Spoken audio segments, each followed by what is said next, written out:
साथियों नमस्कार। योगेश्वर श्री कृष्ण कहते हैं, सर्व कर्मों को ब्रह्म में अर्पण करके अनासक्त रूप से उनका आचरण करने के लिए तो 10वें श्लोक में भगवान ने कह ही दिया था, पर फिर यहाँ दोबारा वही आसक्ति के त्याग की बात किस प्रयोजन से कही है। साथियों, कर्मों को ब्रह्म में अर्पण करने तथा आसक्ति का त्याग करने की बात तो भगवान ने अवश्य ही कह दी थी, परंतु वह भक्ति प्रधान कर्म योगी का वर्णन है। जैसे इसी अध्याय के 8वें श्लोक और 9वें श्लोक में सांख्य योगी के मन, इंद्रिय, प्राण और शरीर द्वारा होने वाली समस्त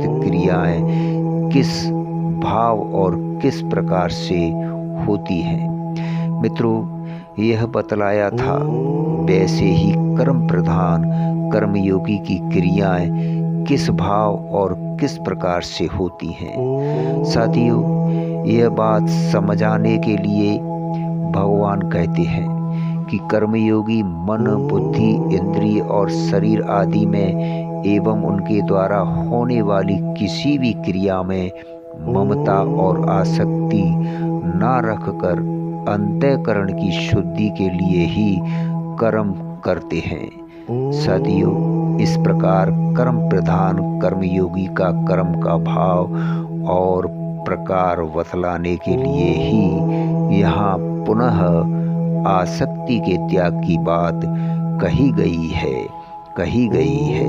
नमस्कार।